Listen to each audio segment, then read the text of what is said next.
স্বরূপনগরে হাজার কণ্ঠে গীতা পাঠ।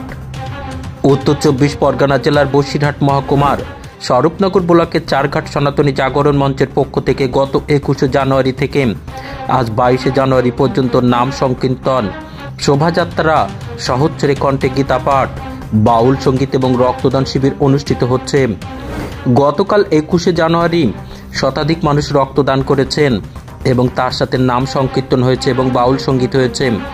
আজ 22 জানুয়ারি সকাল 7টায় চারঘাট দরগাপাড়া থেকে চারঘাট বাজার হয়ে চারঘাট পাইকারি হাট সনাতনী জাগরণ মঞ্চের অনুষ্ঠান স্থলে প্রায় 5000-এর উপরে মানুষজন মিলে শোভাযাত্রা করেন।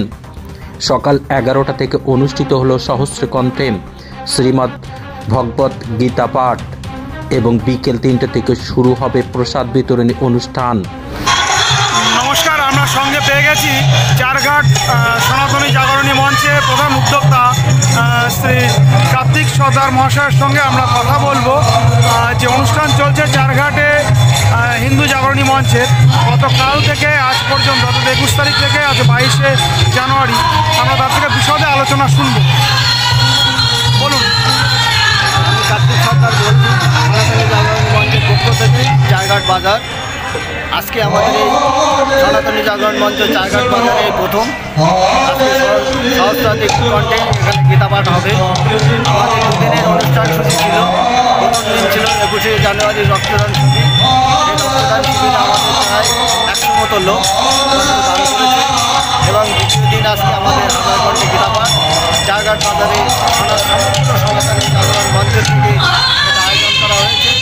আমি যে উদ্যোক্তা তা না, আমাদের আরও শিক্ষক আছে, আরও আমাদের সনাতনী ছেলেমেয়েরা আছে, তারা এখানে দায়িত্বে আছে, তারা এসে যথেষ্ট গুরুত্বের সঙ্গে সবাই কাজকর্ম করছে, দেখাশোনা করছে এবং আজকের দিনে আমরা জায়গাটা ঐতিহাসিক দিন হিসাবে দেখতে চাই এবং যেভাবে আমরা দরকার থেকে শুভারম্ভ করি, শোভাযাত্রাটা শুরু করি, তখন হাজারো লোক আমাদের সঙ্গে শোভাযাত্রার সঙ্গে ছিল।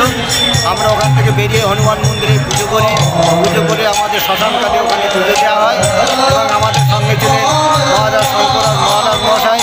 তার সংবর্ধনীতে আমাদের এই মঞ্চের শুভারম্ভ শুরু হয়।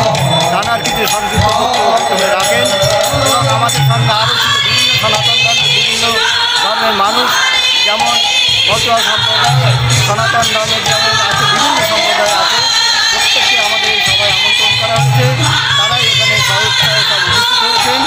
আশা করি আমরা এই গীতা পাঠ যখন হবে আর একটু পরেই হয়তো যাবে আমাদের গীতা পাঠ শুরু হবে এবং শঙ্করাজ মহারাজ মহাশয় করবেন।